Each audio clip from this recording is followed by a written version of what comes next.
Agriculture पर focus किया, agriculture पर फोकस करने के बाद हमने टेक्नोलॉजी पर फोकस करा, फिर टेक्नोलॉजी पर फोकस करा, उसके बाद हमने अदर सेक्टर में घुसने की कोशिश करी ताकि हमारे देश का डेवलपमेंट अदर सेक्टर में भी हो सके।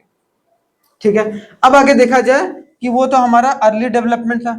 अब जैसे जैसे एग्रीकल्चर बढ़ा, सिंपल सी बात है भाई, किसी भी देश में अगर एग्रीकल्चर बढ़ेगा तो मतलब अगर हम लोग इंडस्ट्री को नहीं बढ़ाएंगे तो हमारा जो रॉ मटेरियल है वो हमें क्या करना पड़ेगा, या तो आप बाहर जाके बेचना पड़ेगा, ट्रेड करना पड़ेगा।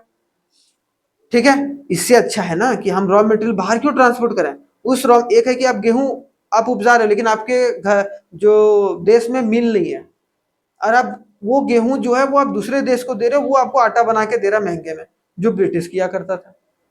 ब्रिटिश क्या करता था, हमारे देश से कच्चा माल ले जाता था अपने देश, और वहां इंडस्ट्री में जो है वो बनाता था फिनिश्ड गुड, और हमारे देश में डबल दाम में बेचता था।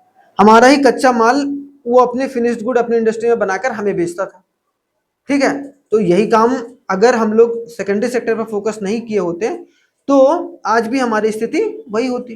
तो धीरे धीरे कर कर हमने क्या करा, इंडस्ट्रियलाइजेशन पर फोकस करा। किस पर, इंडस्ट्री वगैरह लगाने लगा। मतलब क्या कि एग्रीकल्चर का जो भी प्रोडक्ट है वो हमारे देश के इंडस्ट्री में ही आए और हमारे देश में ही फिनिश्ड गुड जो है वो बनकर तैयार हो। फिनिश्ड गुड जो कि ब्रिटिशर जो है वो अपने देश जाकर बनाता था। ठीक है, और इसी में कॉटन ले जाता था कच्चा वाला हमारे यहाँ, और वहां जाके कपड़े वपड़े बनाकर हमारे देश में कपड़े वगैरह बेचता था। दिक्कत है। अभी हाल फिलहाल में टेस्ला को जानते हो, टेस्ला ने बोला कि भाई हम जो है हम आपके यहाँ फैक्ट्री लगाएंगे तो हम वहीं से बनाएंगे। बोला ना, ऐसा नहीं होगा। अब वो यहाँ फैक्ट्री लगा के यहीं पर एक तरीके से चीजों को असेंबल कर रहा है, उस पर टैक्स भी बहुत ज्यादा लग रहा है। तो टैक्स लगने का सिंपल सा मतलब क्या है कि हमारे देश को फायदा होना, सिंपल सी बात। मतलब अगर उस गाड़ी का 10 लाख रुपया दाम है ना, तो वो 40 लाख रुपया में यहाँ पर बिकेगा। सोचो, ओरिजिनल दाम अगर 10 लाख रुपया 40 लाख रुपए में बिकेगा, मतलब सरकार को पैसा फायदा हो रहा है ना। 30 लाख रुपया टैक्स दे रहा है तो, या 40 लाख रुपया जितना भी टैक्स दे रहा है। ठीक है, फिर इंडस्ट्री हमारा बढ़ा भाई। इंडस्ट्री के बढ़ने की वजह से क्या हुआ, improvement in manufacturing resulted in rise in the factory. कि एग्रीकल्चर थोड़ा बहुत हमने फोकस करने के बाद जब हमने सेकेंडरी सेक्टर पर फोकस करना शुरू करा तो हमारा फैक्ट्रीज बनना शुरू हुआ हमारे देश में, and with many former farm workers moving to factories. अब जो बहुत ज्यादा घुसे पड़े थे लोग एग्रीकल्चर सेक्टर में, उसमें से बाहर निकल निकल कर अब फैक्ट्रीज में काम करना शुरू करें। क्योंकि ऐसा तो खेती नहीं था ना भाई कि सालों भर खेती कर रहे, अनाज लगाए 5-6 महीना तो बैठे, धान की खेती लगाए, गेहूं की खेती लगाए, 3-4 महीना बैठे हुए हैं। तो उस समय पर धीरे धीरे कर कर जो लोग थे उन्होंने क्या क्या काम करना शुरू करा, इंडस्ट्री में भी काम करना शुरू करा। जैसे जैसे हमारे देश में इंडस्ट्री लगना शुरू हुआ, अब जैसे जैसे इंडस्ट्री लगना हुआ तो इसका मतलब हमारी सेकेंडरी सेक्टर का जो ग्रोथ है वो होना शुरू हुआ। क्या ग्रोथ होना शुरू हुआ, सेकेंडरी सेक्टर का।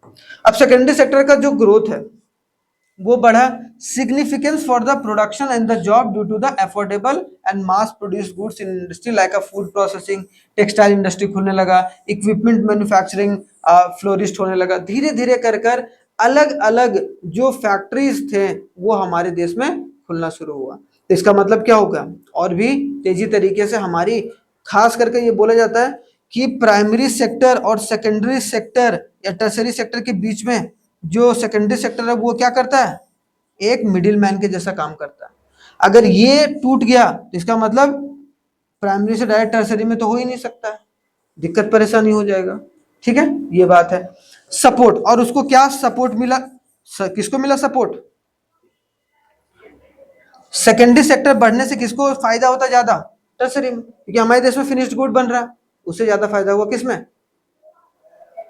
टर्सरी सेक्टर को। समझ में आया कि अर्ली अर्ली चीजें किस पर हमने फोकस करा, प्राइमरी सेक्टर। फिर धीरे धीरे धीरे धीरे कर कर हमने किस पर फोकस करा, सेकेंडरी पर।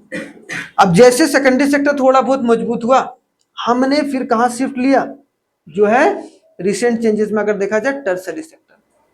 देखो किस तरीके से चेंज हुआ। अगर जनरली बोला जाए ना तो 1947 से उसके पहले फिर उसके बाद में 1990 तक जो था वो एक तरीके से हमने इन इन 50 और 40 साल में किस पर फोकस करा, एग्रीकल्चर और इंडस्ट्री के ऊपर। ठीक है, उसके बाद 1991 के बाद इंडस्ट्री पर फोकस हमने बढ़ा दिया और टर्सरी सेक्टर फिर साथ में आ गया, और टिल 2024 में अभी फिर उसी तरीके से रफ्तार से टर्सरी सेक्टर वो बढ़ रहा है। और टर्सरी सेक्टर अगर बढ़ता है उसमें क्या होता है ना, खर्चा कम होता है। जैसे मान लो एक बंदा है, हमने अच्छा उसको स्किल दे दिया, एक बंदा उसको सॉफ्टवेयर डेवलपर को स्किल दे दिया, तो उसे कोई बड़ा खेत नहीं चाहिए, एक छोटा सा रूम चाहिए, उसमें वो डेवलप करके अपनी सर्विस को शुरू कर सकता है। उसमें ज्यादा दिमाग लगाने वाली बात नहीं है, ठीक है, बस स्किल आनी चाहिए। लेकिन अगर आप दूसरा कोई सेक्टर में देखो तो उसमें बहुत ज्यादा रिसोर्सेज की जरूरत होती है, इसलिए हमारे देश में टर्सरी सेक्टर बहुत ज्यादा तेजी से बढ़ा। अब बहुत सारे लोग जो है कॉल सेंटर में काम करते हैं। अब कॉल सेंटर में काम करने का सीधा क्या है, अब सोचो, हम लोग पूरा अमेजोन, इंडिया का लगभग अमेजोन का जो कॉल सेंटर संभालता है वो इंडियन है। सारे लगभग बड़ी बड़ी कंपनी का जो कॉल सेंटर संभालता है वो कौन है, इंडियन है। बहुत ज्यादा इंडियन जो है वहां पर जॉब करते हुए देखा, तो वो किसके पार्ट है, टर्सरी के। तो रिसेंट चेंजेस में अगर देखा जाए तो टर्सरी सेक्टर का जो है वो एमर्जेंस हुआ है, बढ़ा है, धीरे धीरे करके बढ़ा है। और in the last century the tertiary sector और service sector has become the largest sector with a 56% contribution in the GDP. देख रहे हो, अगर पिछले कुछ समय में देखा जाए तो सबसे बड़ा सेक्टर जो प्राइमरी सेक्टर हुआ करता था वो अब चेंज होकर क्या हो गया, टर्सरी सेक्टर। ठीक है, यहां पर याद रखना है। सर्वरी जो सर्विस सेक्टर है उसका डोमिनेंस बढ़ा है। क्यों, क्योंकि the service sector now employs the majority of people and include a vital service such as transportation, communication, IT, IT तो बहुत ज्यादा, ठीक है, या बैंकिंग सेक्टर देख लो। तो इन सब सारी चीजों में एक तरीके से हमारे देश में जो है वो जॉब अपॉर्चुनिटी बढ़ा है, और लोग ज्यादा से ज्यादा वहां पर जॉब करने जा रहे हैं। अब जॉब करने से क्या होगा, वहां पर ज्यादा लोग जो होंगे वो एक तरीके से, एक तो भाई इन्वायरमेंट अच्छा रहता है, एसी वेसी में बैठ के आराम से पंखे वंखे में बैठ के अच्छे से जॉब कर रहे हैं, और ऊपर से उनको तनख्वाह भी मिल रहा है, तो चीजें ज्यादा डिफिकल्ट होती नहीं है वहां पर। ठीक है, अगर देखा जाए प्रोडक्शन ग्रोथ, तो प्रोडक्शन ग्रोथ अगर देखा जाए 1977 1978 से लेकर 2017-18 तक, तो production increase in all three sector, the growth was higher in the tertiary sector. सारे में प्रोडक्शन बढ़ा है, लेकिन सबसे ज्यादा ग्रोथ किसमें देखने को मिला, टर्सरी सेक्टर में। ठीक है, तो अगर कोई भी बोलेगा कि भाई टर्सरी सेक्टर जो है हमारी इकोनॉमी में ज्यादा इंपॉर्टेंट रोल प्ले कैसे कर रहा है, तो ये सब सारे पॉइंट आप बता सकते हो। क्या भाई, कि जो है टर्सरी सेक्टर का इमरजेंस हुआ है, ठीक है, सर्विस सेक्टर का डोमिनेंस है, और प्रोडक्शन में ग्रोथ हुआ है ज्यादा इन कंपेयर टू प्राइमरी और सेकेंडरी।